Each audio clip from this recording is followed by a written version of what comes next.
thank you everyone for joining us last session of the day, I believe, for a Sunday afternoon. So really very much appreciate everybody stopping in and interested in learning about potential software bill of material alternatives that we're leveraging at Mayo Clinic.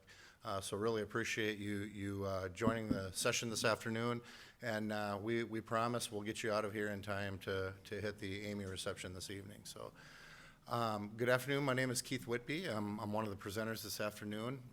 I want to thank Amy for the opportunity to talk a little bit about some of the things that we're doing at Mayo Clinic. We've done a few presentations at Amy in the past, and this is a continuation of some of our efforts at Mayo Clinic as we help to secure our environment of medical equipment and IoT equipment at Mayo Clinic. I also want to thank Pandian, the Chief Product Officer at Ordr, for co-presenting with me this afternoon.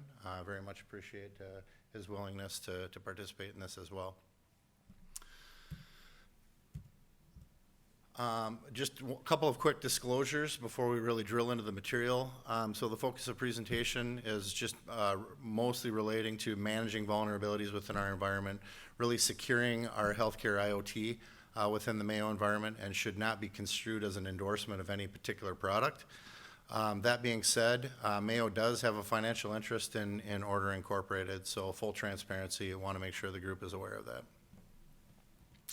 With that, I'm going to turn it over to Pandian. Let me make a couple of statements before. Can you hear me? Yeah, good. First of all, happy Father's Day. So I get text all day long from my son and daughter, what are you doing on a Father's Day?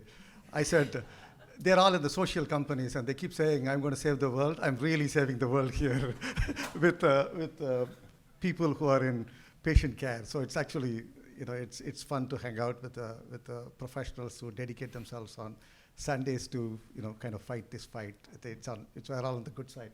So again, as he said, Pandian Gnanaprakasam, Chief Product Officer, co-founder. I've been partnering with Keith for a number of years.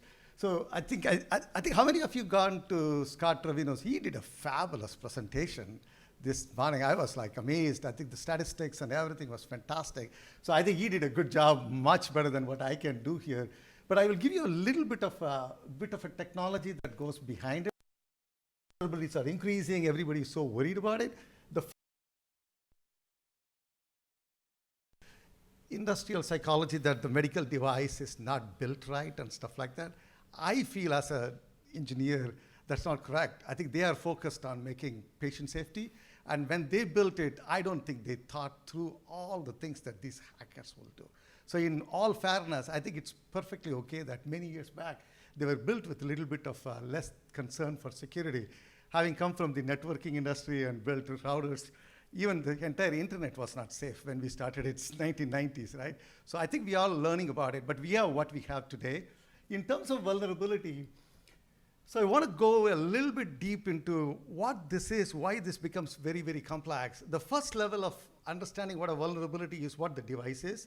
If the device is a patient monitor, okay, Philips MD50, or is it an infusion pump, or is it a robotic surgery arm, whatever it is, if you know what the device is exactly, then there is a whole bunch of recalls from FDA, 510K, number is matching, okay, it's easy to get FDA, and then go to Philips, go to GE, go to infusion pump, go to any one of these manufacturers and find what is the vulnerability belonging to that particular device. That's only level one. But now we have to go back into, okay, what operating system it runs? Obviously, they cover it. But sometimes these operating systems are old. I mean, the pneumatic tubes running around in the hospital is still running Windows CE, Windows 10. So when we go to the operating system, it's not just to Windows 10, but you have to go one level down about exactly what level of patch it does. I mean, every Tuesday they do patching. And then when you want to go to National Vulnerability Database or the Microsoft, you need to know exactly what that version patch level is. Because if you take Windows 10, there's like hundreds and hundreds of vulnerability. Then your number of vulnerability will be very, very high. But if you know exactly what patch level they have done, then your vulnerability comes a little bit less. That's the next level of information that you need to know how to manage the vulnerability. And the third level is the number of applications that is installed on that machine. How many of you following Move It fiasco the last few days? Yeah, it's like, I've been reading about it like crazy. The CLOPS ransomware is going crazy. Now we are trying to figure out how many people have MoveIt software. This is fun. It's not easy because every device, you need to get a list of all the applications installed. When was it installed? When was it updated at exactly what version it is? So when the vulnerability happens, there is a whole bunch of software vulnerability that comes in. And you need to know that how many software that you installed is exactly matching it. Tools like us do a fantastic job of algorithmics and mappings and fuzzy logic. But if you don't have the basic information about exactly what the machine is, what the operating system is, what the patch level is, how many applications are installed, and what version it is, we can't really accurately find the vulnerability. Otherwise, we'll have thousands and thousands of vulnerability. So when we say vulnerabilities are growing up, sometimes we just have to also figure out a little bit of exactly what that list is, because if you just take Windows 10, if you have 10,000 devices of Windows 10, and it's like 1,000 devices, that's like 10 million vulnerabilities. It's impossible to match up. That's number one. Obviously, number two is severity. And the third thing is very, very important. There are so many vulnerabilities that people publish, but it doesn't mean it's easy to exploit. There was some question earlier that I have to be within 3 feet of distance and I have to get to the wiring closet and change the cabling. I mean, how easily it is exploitable, especially from the remote thing. I don't know how many of you follow exploit.db, so many exploit databases. So whenever there is a vulnerability, it's very important to know, is this exploited in the wild? Which means somebody has figured out a way to exploit. Remember, the hackers are a very collaborating community. If one guy knows how to exploit, they are going to publish it. So it's very important to know that how do you, get that exploitability of that vulnerability, then your severity goes up. So when we kind of think about vulnerability, if you think about it from the level of importance, and then asset exposure, I think we give this famous example, a CT in a stroke protocol center in level 1 trauma is not same as the CT in the research center, right? That becomes important. And then clinical risk, how much patient safety it is. It is, sometimes it's like, it's an auxiliary device, it's a pill storage box that is used in medical care, or is it really in patient safety, right? That becomes very, very important. And then criticality and cost of device. So clearly the message is like that, but we just have to figure out how to manage, monitor, how to understand the criticality, what is impact for us, and how do we going to manage this. I think that's very, very important in terms of technology and time. So there is I think in Scott's presentation, he said 1974 or something, Medical Device Safe Act is there. There's lots and lots of, regulations are coming. That's very, very good. Keith, you want to make a couple of statements on this? Yeah, I think really this slide is just meant to allude to the idea that finally, I feel like we're getting some regulatory traction as it relates to awareness and action that's going to be required for med device manufacturers. I think probably the most recent development is the Omnibus Act of 2023. Now, med device manufacturers are going to be mandated as of, I believe, March to provide a software bill of materials as well as meet many other cybersecurity requirements. But they will be obligated to provide a software bill of materials along with their equipment as a med device manufacturer. And the FDA actually has some teeth now where pre-market submissions will not be accepted unless they're willing to meet those obligations. So I think there's a lot happening in the environment. I was just chatting with Phil a little bit before the session. The OIG came through a while ago, recognized that that JACO or the surveying bodies are not we're not following through with any cybersecurity validation as part of the environment of care assessment for Joint Commission. I fully believe that we'll see some traction with that within the Joint Commission here in the near future. So from the regulatory perspective, there's a high level awareness. There's a lot of things happening right now, and it just emphasizes the need to understand what the software bill of materials is, to be able to leverage it, to be able to use it. And it's going to be extremely beneficial for healthcare organizations and many other types of organizations because the software bill of materials is really meant to go way beyond healthcare. It will be very beneficial, and we need to know how to leverage it to the fullest extent. So I'll make a couple of statements. I think I mentioned you need precision classification about role, make, model, and whatnot. So just a little bit about active versus passive scanning. I think we have covered this topic in the past.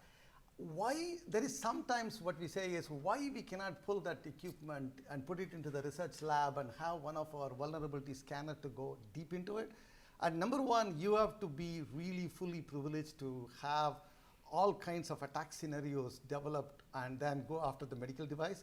And then even if you do it, in a research place in the pre-procurement stage, but when it is really developing patient care, what software it is running, how the operational model is, and what is the various process interaction, you really cannot know whether you're really going to use that port 80 or not, how much vulnerability is actually easily exploitable and not. So I think the community as a whole has been not open to getting deep scanner into the medical devices because of all these constraints and whatnot. So in a way, you need some kind of a passive scanner.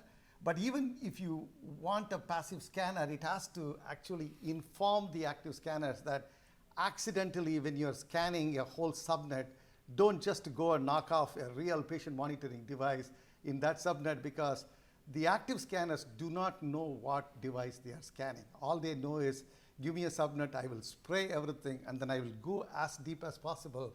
I mean, they can go hit one port at a time for the next 2 hours to make sure some port is open and I can get through it.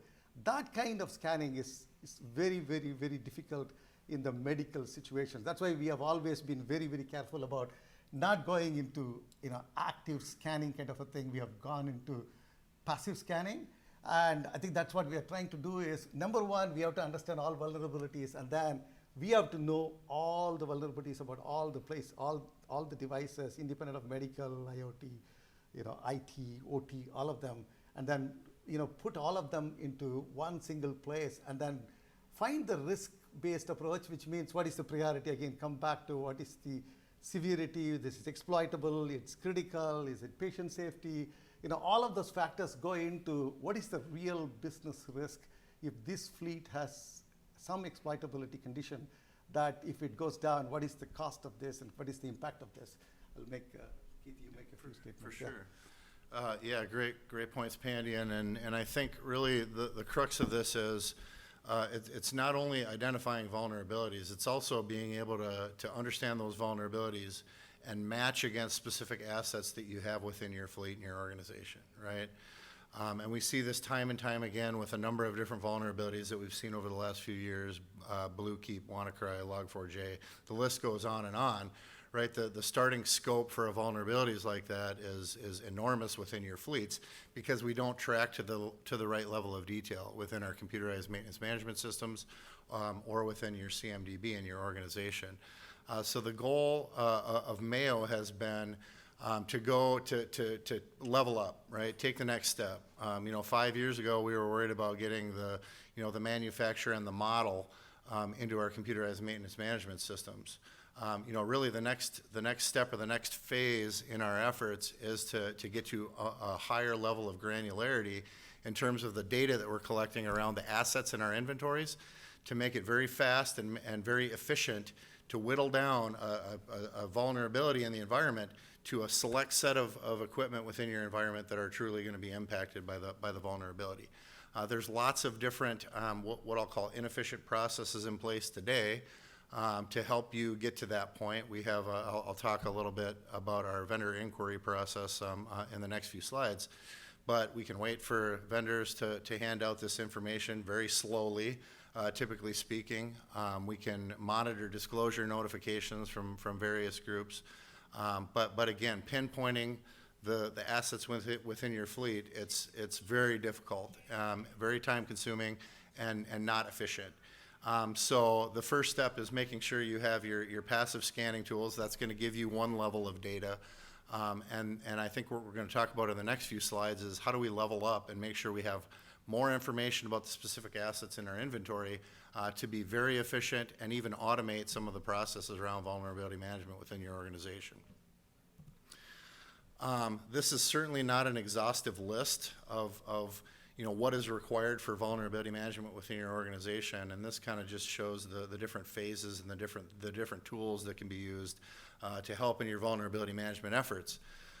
Really, it's that active and passive scanning. Passive scanning is done more so in the IoT environment and with medical equipment and your facilities IoT equipment within the Mayo environment anyways. Active scanning's been a bit taboo in the healthcare technology management world. We have all seen equipment get tipped over when you load a heavy agent on it and you try and actively scan devices like that. So we've heavily avoided, unless told explicitly by vendors that we could do active scanning, we've avoided it. What we've been searching for at Mayo is a middle ground, right, where we're not loading a heavy agent on equipment, we're not doing a heavy active scan on equipment, but we're deriving that right level of detail, that software bill of material level detail back from the equipment in our fleet, and we're able to leverage that information for vulnerability management, patch management, and way beyond. One way that we can do that is leveraging the SBOM. We'll talk a little bit more about the SBOM, the software bill of materials. That's all fine and good. There's some inherent challenges with the software bill of materials as it's been developed to date, and understanding that it's going to take years, multi-years, before software bill of materials is really evolved and mature enough and automated enough where it's going to provide the appropriate amount of value, I think, for most of our programs. Really the way we're leveling up is with the third box there. It's that real-time application level visibility, leveraging tools to really have a tool where we're able to real-time pull down empirical information from the equipment within our fleet. Again, leverage that information along with other attributes that we have about the fleets of equipment that we're supporting in our inventories, and passive inventory tools like Ordr to really understand a vulnerability and how does that vulnerability impact your organization. Just a little bit about Mayo Clinic and what we've done as a program. We've talked about this a few times at different presentations at Amy and beyond, but we've really looked at this from the people, process, and technology perspective, right? Any one of these legs of the stool isn't going to get you to where you need to be with your security program as it relates to medical equipment or IoT within your organization. It takes all three things. And I apologize, this is really cliche, but it's reality. It takes people, processes, and technology to be able to get you to the point where you're able to efficiently do vulnerability management and reduce the risk of your fleets of equipment within your organization. From the people perspective, we've spent a lot of time and energy and resources, much to the thanks of my predecessor, Mark, who's in the audience here today. We've built out a pretty robust security team, risk management team within HTM. So these are not OIS folks, these are our HTM employees that sit within our HTM team, and their sole responsibility is network onboarding and risk and vulnerability management for our HTM organization. These folks kind of sit in two different tiers. One is our core team, really responsible for kind of managing the program, building the structure, establishing standardized approach, really meshing it with standards like the AMI cybersecurity standards, like NIST CSF, like HITRUST, et cetera. Making sure that everything we're doing is very much in alignment with industry standards, and ensuring that the work is actually happening. And then we actually have an operational tier within our team as well that we like to call associate cybersecurity engineers, right? What they are is HTM technicians, and their responsibility is to be embedded with our operational technician teams, and they are the cybersecurity subject matter expert for our operational teams. We have one embedded with all of our shops. That is their sole responsibility. They're doing patch management. They're applying controls that we've recognized need to be applied via our third-party risk management and cybersecurity assessment process. And they're just a subject matter expert there for our technicians to help with the work. Above and beyond that, they're also responsible for network onboarding of equipment. Our network has become very complex as we've implemented network access control, as we've implemented segmentation on our network. They are the subject matter expert as it relates to network onboarding as well, to help guide technicians to get equipment onto the network. So critical that we've had this team, and it's helped take us light years to making sure that we're reducing risk to the organization and securing the fleet to the best of our ability. Really, again, the premise is we want to have a very structured, standardized operational approach to doing all of those things with the goal of managing all of the risk reduction elements of securing your fleet by providing through visibility, monitoring, action, disposition, the entire life cycle of the devices on our network. Really, our core tenet is making sure that patients get the safest possible treatment that they can within the Mayo organization. Also want to ensure that we've got good business continuity. We're meeting regulatory requirements to the extent possible, and we're meeting the cybersecurity requirements and strategy and goals of our information security department. So from the process perspective, again, this is not an exhaustive illustration of everything we're doing from the vulnerability management perspective. We have a patch management program. We're doing many things from the vulnerability management perspective at Mayo, but this just gives you a flavor of, okay, we're getting a disclosure notification, we're hearing about something that's happening within the environment. The first step is really kind of categorizing that vulnerability, and we have 3 different tiers or 3 different types of vulnerabilities that we see. Type 1 is really kind of an operating system-centric vulnerability.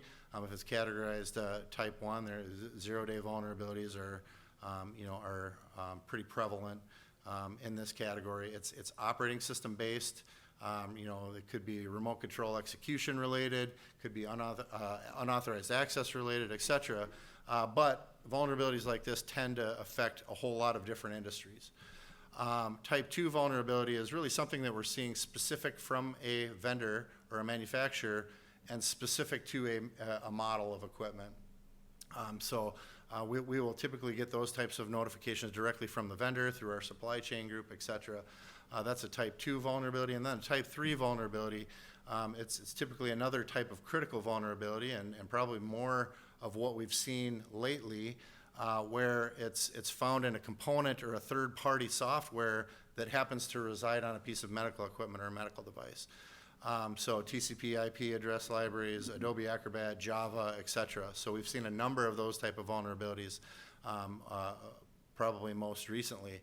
The type 1 vulnerabilities and the type 3 vulnerabilities are the more difficult vulnerabilities to manage within your environment, because in a lot of cases you don't know definitively what operating system or what operating system version is on your equipment in your fleet. And the type 3 vulnerability, show of hands here, within your computerized maintenance management system or your CMDB, as it relates to medical equipment or facilities equipment, how many people are logging whether you have Java on the equipment in your environment? Okay, one person out of the room here. So obviously that's a challenge. It gets really nitty gritty, and there's many different types and pieces of software on any of the types of medical equipment in question here, or facilities IoT things. Another caveat of what we're doing, just to make sure that we've got a single pane of glass view as to all the vulnerabilities within our environment. We've really collaborated very closely with Ordr and Nuvolo, Ordr being our passive asset identification and security tool, Nuvolo being our computerized maintenance management tool. Because we can't actively scan medical equipment within our environment in large part. Some we can, most medical equipment we're not scanning yet.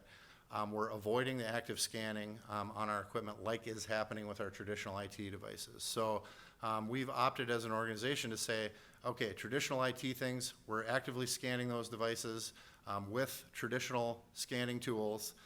That information is being fed into ServiceNow dashboards, leveraging performance analytics, et cetera.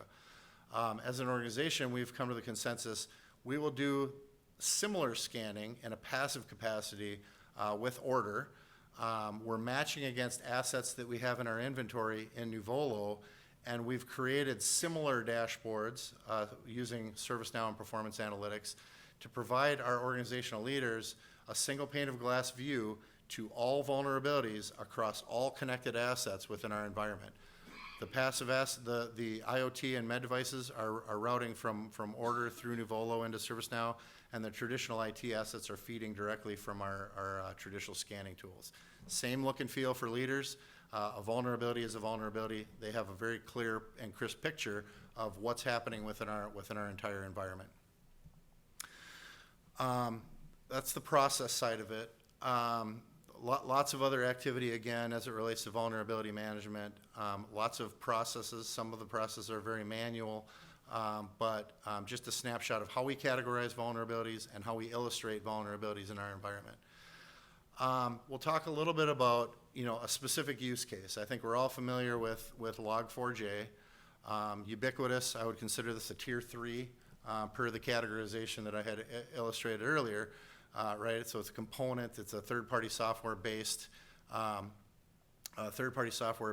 vulnerability that's relatively recent.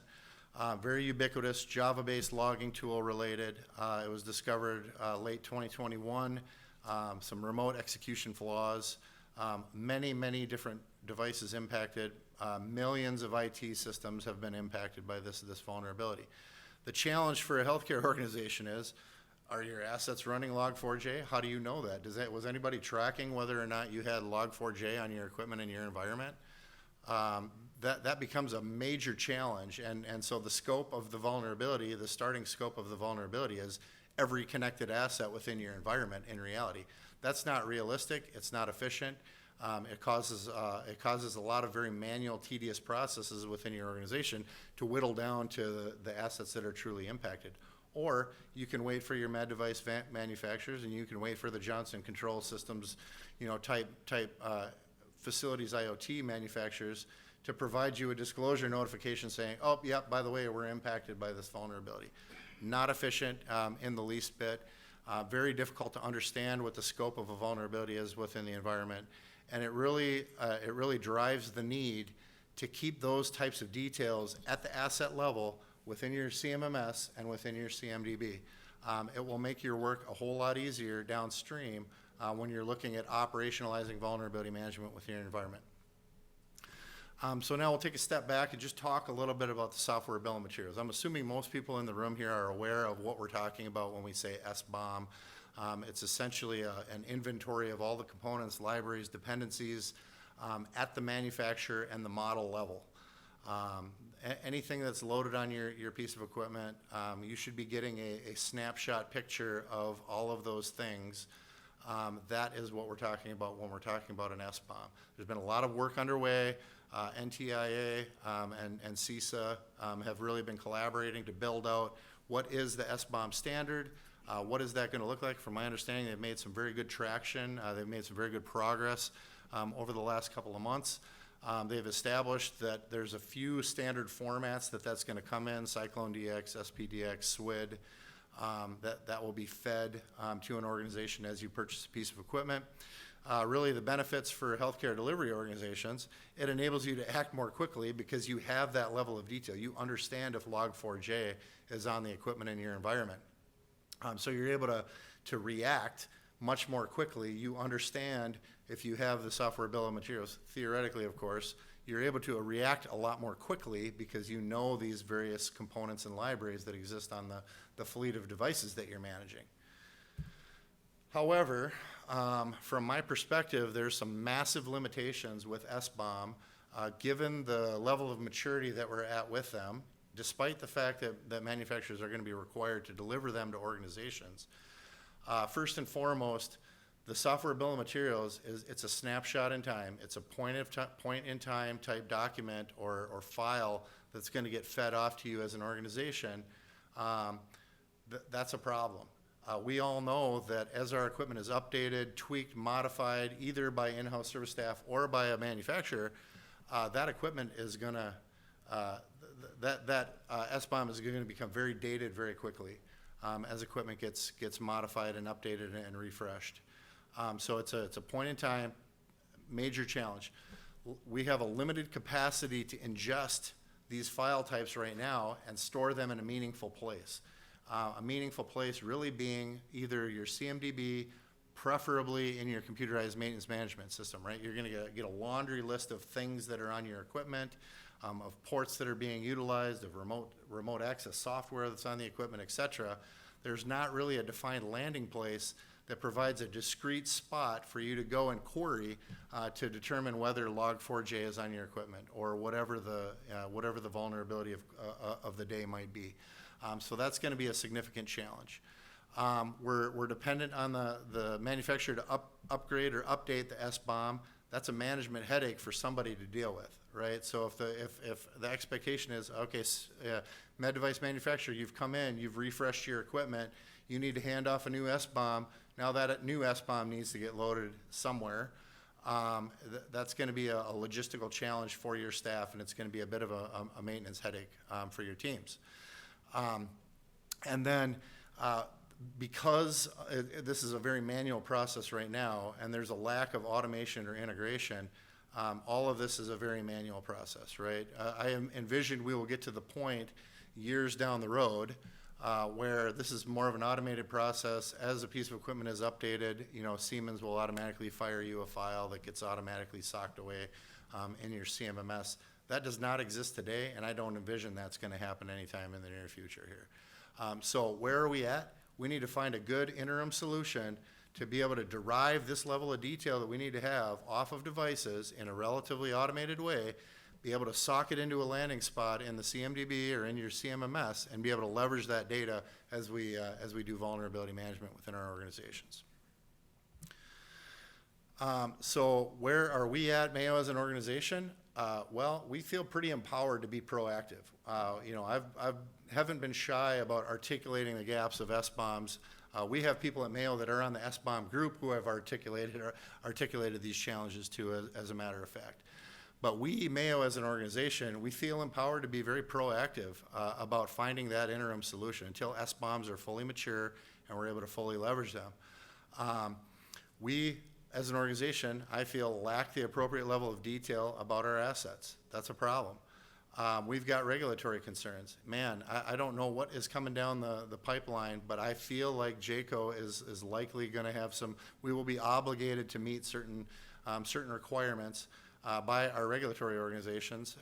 And I think having more detailed information about our assets is going to help us go down the path of being more efficient with our vulnerability management. Vendors are very slow to respond in many cases. They're crossing the T's and dotting the I's. I understand the liability concerns that they have as a manufacturer, but that doesn't do us any favors when it takes weeks or months to hear from a manufacturer that their equipment is vulnerable or susceptible to a vulnerability. That's not acceptable to us. We're talking about the riskiest of the risky devices within your environments.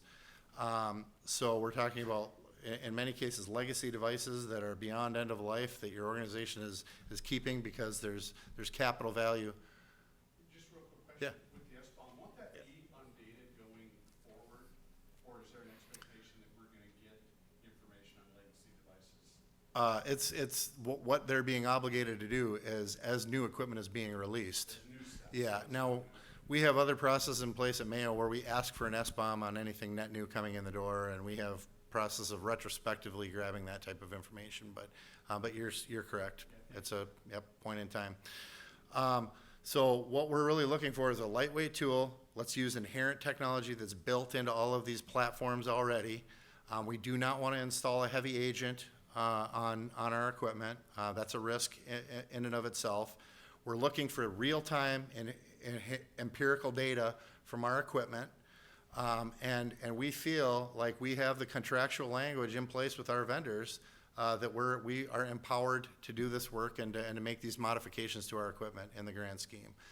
We have strong information security agreements in place with our equipment. We have strong business associate agreements in place with our equipment, and we have pretty stringent master service contracts in place with our equipment. Probably the most relevant or pertinent is the ISA, the Information Security Agreement. Most of the detail in our ISA is vendor thou shalt. There's one line item in our information security agreement that says Mayo reserves the right to scan our equipment when we want to, how we want to, essentially. So that line item in and of itself, which all our vendor partners have signed off on, I feel like that puts us in a very good position to install a small script on our equipment to enable us to grab this level of detail down from equipment more empirically. So we did a pretty robust assessment of a number of different tools, a lot of endpoint management tools that would provide us this level of detail. We as an organization use BigFix. I probably shouldn't throw names out there. We use BigFix as our endpoint management tool. We looked at BigFix, many similar tools. We looked at a homegrown tool that we had built, and we also evaluated Ordr. Ordr had some technology that they were rolling out. They were kind of lumped in with our analysis or our assessment. We looked at a lot of different factors related to these tools. Technical feasibility, right? So how is it technically possible to load this onto our equipment? Are we going to cause bandwidth challenges if the, while this tool is running, we're leveraging too much processing power and we might be disrupting the functionality of equipment? We looked at a lot of the different technical factors related to a whole lot of different tools. We looked at how feasible it would be to how much coverage we would be able to gain, based on the types of operating systems that we could load these tools on. We looked at cost. That was a pretty significant factor. A lot of these companies want to charge you on a per asset basis to load tools on equipment. How much effort would it take to actually deploy this across a fleet of tens of thousands of devices? All those things were taken into account. We ultimately selected the Ordr solution. We did some pretty rigorous testing with Ordr on some select devices, really collaborated with Ordr, collaborated with our information security group as well, because there was some information that they definitively wanted to make sure we were capturing off of equipment. And then we defined the output, because this can be this script in question can be very easily tuned to derive the level of detail that you want to grab off of equipment. So we tuned the script to be able to deliver back the level of detail that we needed as an organization. And lastly, and very important, we've been developing a landing zone for the data. So we've been working very closely with Nuvolo to make sure that we've got a discrete landing spot for all of this data in Nuvolo, so we can very easily query against the Nuvolo database and understand exactly what's on the equipment in our fleet and be able to leverage that for vulnerability management as an organization. With that, I'm going to turn it back over to Pandian. Yeah, I think thanks. Keith explained a little bit. Make a couple of comments. The requirement is very, very simple. When there is a vulnerability or whatever exploit, like the other person said, Java 2.8, they want to write one query. Give me all the devices that have Java 2.8, whatever, VNC, now they move it. Doesn't matter what the software is. It doesn't matter what the equipment is, and then IT side, OT side, IoT side, medical side, patient monitor, doesn't matter even if it is ER, OR. We just need all the list of equipment that runs this piece of software. To us, it's innings 2. I mean, the innings 1 was, give me what is the devices connected, what is the make, model, operating system. That was innings 1, that I would call them little bit of a device hardware inventory era. And then this is like a software inventory era. I think this is the next phase of it. The one comment I will make is, in the early innings on the software and hardware inventory and whatnot, I think we used to work with Keith and we used to work with Mark. And you know how this works, right? As a developer, I can tell you, you can have the best strategy in the place and all the engineers working so hard to produce the best product, but when you go to Mayo, all your strategy goes out the window because it's an engagement in the war in the field, right? So I think the regulatory conditions, the standards, the guidelines, and the strict methodology that is imposed, it gets a little bit of a burden, and then it becomes so good. So for example, in this case, if you look at it, anyone can write an agent, but the number one thing is, I think, said is, hey, it should not consume too much CPU, too much memory, and it should not be even an EXE, which means it's so, I mean, it's a very nifty, very cool, very clever, but it has to be proven that it doesn't do any impact to any of the patient care. How do you prove it? I mean, you have to test it, but you have to theoretically prove that it has to be so simple and so easy to install, but it has to work. I mean, that's where the challenge is. I think if you give me a Philips monitor on my own in my lab, I can write any amount of code for that. But you have to write something that works while it is delivering care for the patient. I mean, that makes this a little bit harder. And the number 2 is, The connectivity, I think in generally all the agents, what they do is they talk to a lot of cloud-based systems, they pull and push. I think there is a continuous action. For example, you don't want continuous action. You want to get some information in and some information out at a particular time during the day or when the patient care is not going on. It has to sit very, very quietly and collect information very lightly and then export that information at any point that you want to do. So these are all the guidelines that was given to us from our colleagues in Mayo, and it has to run across all operating systems. I mean, I can't deal with, their proprietary OS, there is a ENEA OS. I mean, there is so many flavors of Windows 10, all the way from Windows 7. Even the EDR agents probably do not even support older versions of Windows, right? So it has to be agnostic about operating system. It has to run everywhere, and it should not use so many facilities. And these are all the things that it needs to run, and it doesn't have to have online connectivity. So we have worked this in the last several months. We have been working on this technology, but I think we have, our colleagues at Keith and the team has given us enormous amount of information. And now we can answer how many devices are encrypted with disk, how many devices have passwords set on the BIOS. Any question you can answer, because now, like I said, we have the list of hardware, we have the list of operating system, and then there is a list of applications that's installed, the version of applications, the date and timestamp of what it is installed. We put it into a database, and then now you can ask a query, okay, do you have to move it? I mean, at least that piece of software is living anywhere in the campus. Within 1 second, you can fire a query and get it. I think it's an enormous amount of information that is in the fingertips that is going to be very, very useful for our program in making the hospital safe and secure. It's like a pleasure and a privilege to work with Keith and team. And thanks for all of them. But there's a lot of things you can do. I mean, it is easy to say if the AV is running, you can watch the wire and say, okay, is he talking to CrowdStrike website? Then you can do that. That you can do it in a passive way. But there's a lot of things that you cannot do in a passive way, the wire. And this technology, we have leapfrogged a little bit in terms of giving this complete visibility to the healthcare community. Thanks, Do you install this on devices that run RTOS or otherwise Yes. embedded operating systems Yes. as well? Yes. Okay, cool. That's why it's so complicated that easy to say across the operating system. We'll talk to you personally, I think, later on. I think the goal is we have tested it in quite a bit of it. Yeah. So again, the Ordr software inventory collector, where are we at as an organization installing this? We have started deploying this within our enterprise. We have over 1,000 devices running this to date during our initial implementation phase. We are fully integrating with our CMMS, and we'll be delivering this data to our computerized maintenance management system. In addition, our Office of Information Security colleagues are doing they have a resiliency program established at Mayo, and they're looking at real data from equipment. They leverage SCCM on our servers, our Linux servers, and Windows servers. They're grabbing empirical data off of that equipment. They were blown away by what we're able to do with the Ordr software inventory collector tool. So we are fully going to be leveraging the software inventory collector data, feeding it to our resiliency colleagues, and leveraging it for risk scoring. In addition, this is really helping us generate that single pane of glass view in our computerized maintenance management system with real-time, potentially empirical data, real-time. We can run this when we want to run it. We'll be very strategic about how that happens.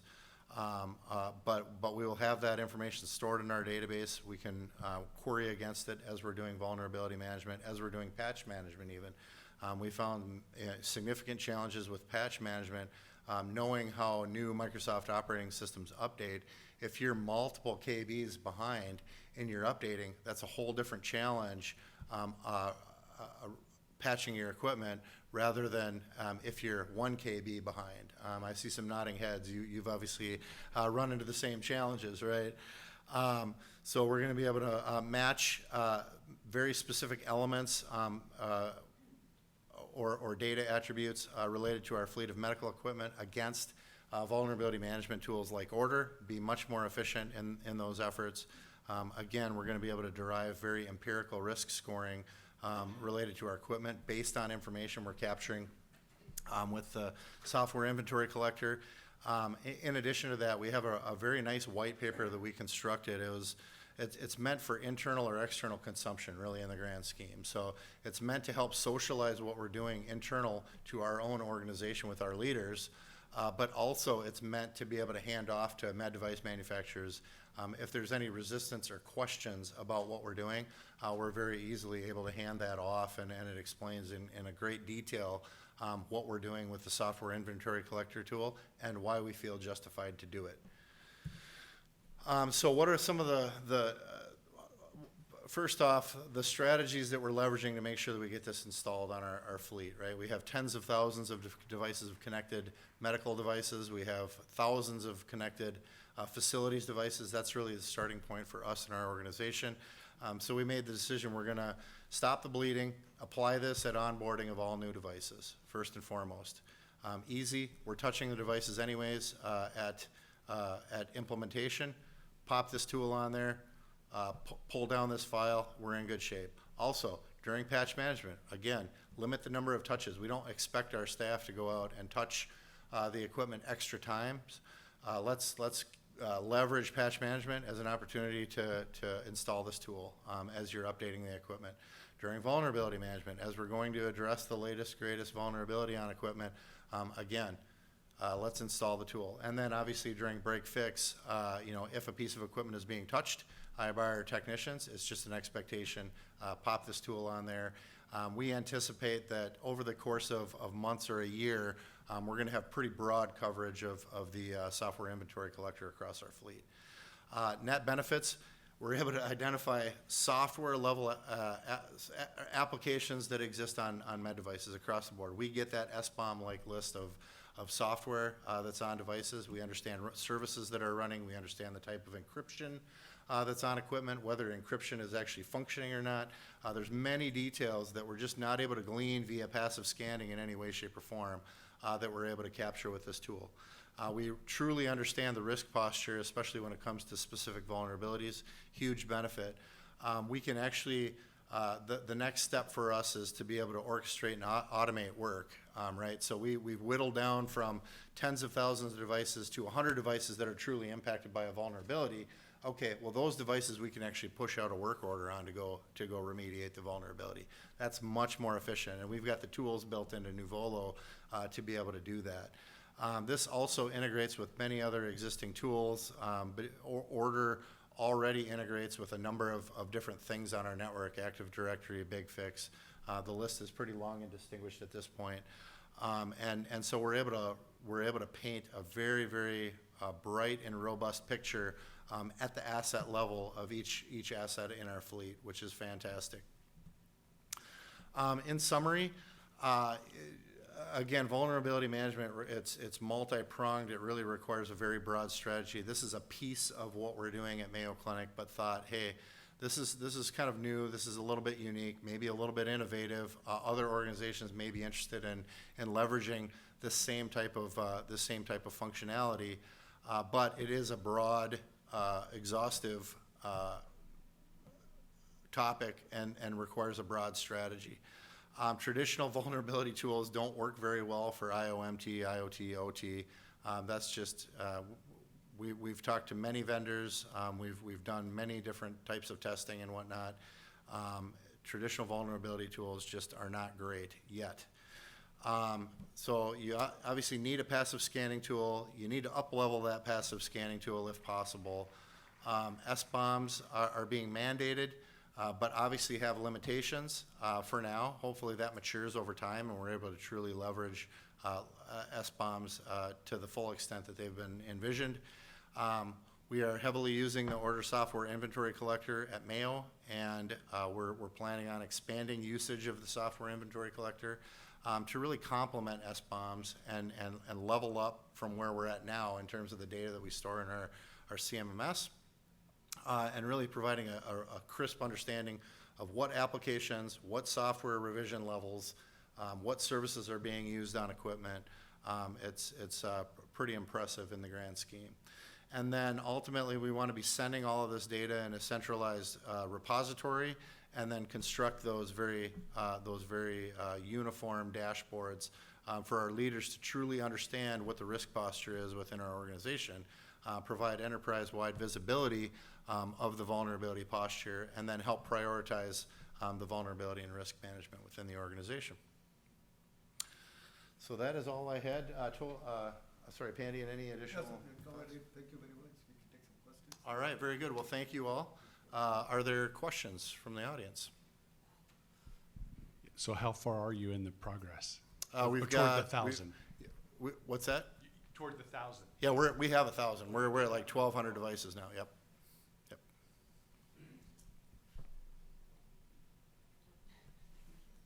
Are there any applications that are particularly difficult for the software inventory collector to detect accurately? Can't say answer like a flat no, but I think we have been keep going. I think we'll see. We have not faced any challenges so far. Like he said, embedded Atlas, there are so many flavors. I think it's not like it's a flat answer. We got to figure it out. So far, it's been okay. I think we have been trying flat. Even in the embedded, there's so many different flavors out there. So I think it seems to be reasonably okay. I think over time, I think we'll figure it out. Okay. But we cannot make it heavy at all. So we got to stay within our profile and solve the problem. So far, Yeah, I haven't been made aware of any issues collecting any of the software components yet. sorry, so. yeah. So once you established a good resource, passive resource to gather this inventory, right, and you find these vulnerabilities, are you working towards, if you haven't already, or do you plan on working towards the next step after, so you have all this data and how to remediate it? I know there's tools out there to help, but to integrate where you're gathering this data and then you could just continue on and mitigate that. Oh, absolutely, absolutely. We've been working heavily with Nuvolo to automate those processes, right? That's why I say you're able to start with a scope of tens of thousands of devices. You understand that the real scope of the vulnerability within your organization is truly only 100 devices. You know, we're able to, there's semi-automated workflows right now to construct work orders and go attack the problem, go remediate the issue. Well, I mean, outside the work order part, to actually remediate. Let's say if you realize you had to do a bulk, like that, a KB. So you're you know, saying like an to actually automated patching or remediation process? Well, Yeah, no, we don't not have automatic without you intervention. I meant once you analyze the data that you grab, Yeah. that you definitely don't want that automated, especially in the HTM, but where you integrate within the same software without having to gather here and then jump and find other means. Yep. Yeah, we're doing that in Nuvolo. Yep. I got one. First, let me say bravo. This is a big step. You know, people have been very reluctant to put anything on any medical device. And as I recognized, you know, it's not as nearly as dangerous or as harmful as everyone believes, right, as the industry believes. So very good on you for taking that step. My question is more around, you know, patching, you know, vulnerability management, right? Updates are one thing, but they are not without hazard. Oftentimes they reset other configuration settings, right? Opening ports that you had closed, things like that. So are you doing, or is it on your roadmap to look at those other elements of device hardening as well, you know, within this tool capability?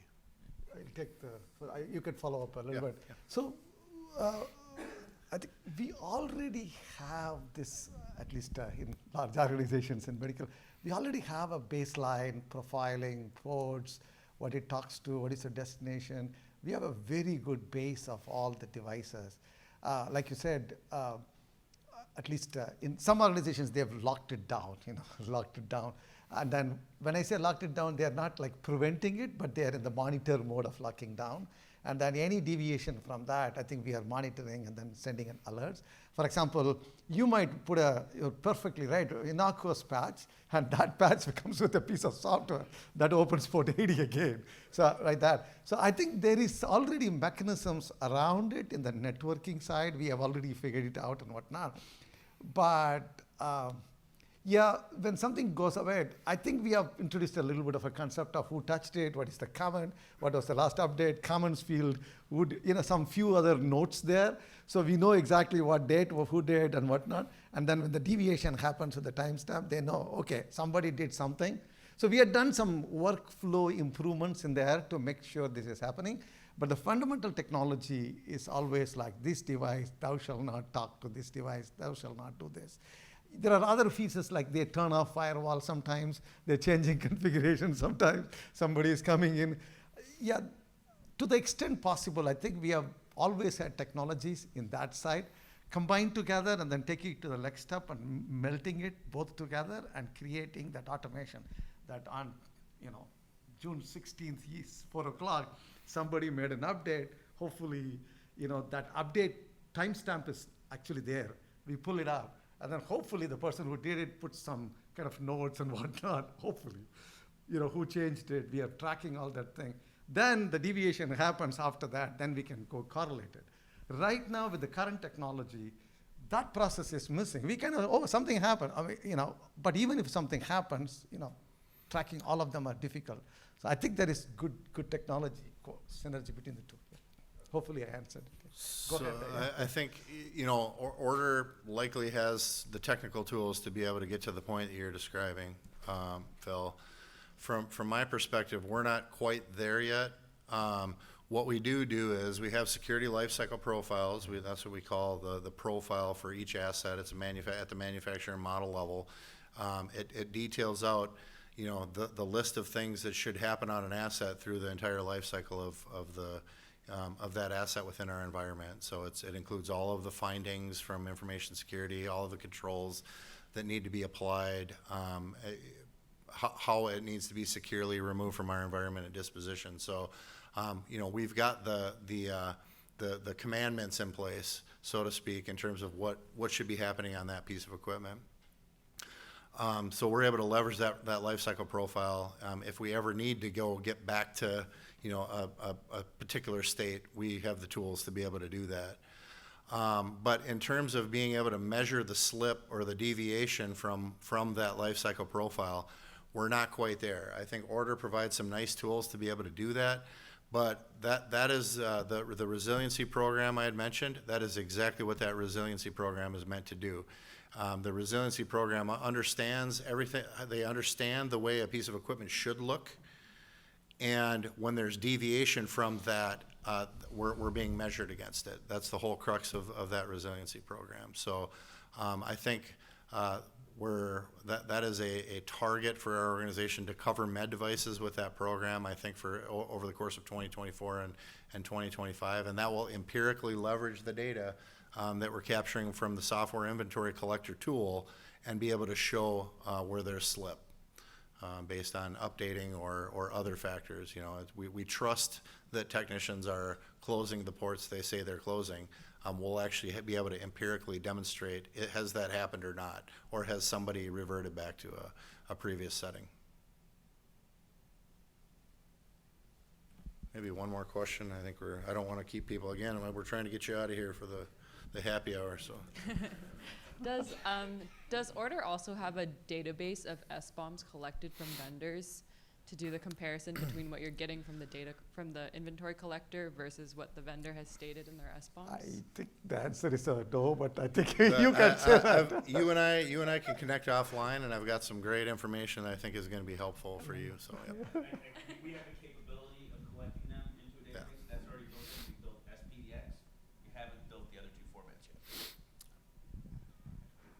I think, yeah, it's an industry. It's not a tool problem. It's a little bit of an industry and availability. Yeah. Right. Yeah. Yeah, there's some challenges with the vendor has not purchased a piece of equipment. Are they truly authorized to have the SBOM for that particular manufacturer in that model, right? So that's the challenge, I think. But I think I've got some information that might be helpful for you if you're looking for that kind of library of SBOM, so. Okay, one more question. So, with the software inventory collector, do y'all have plans to do anything else with it as far as a tool?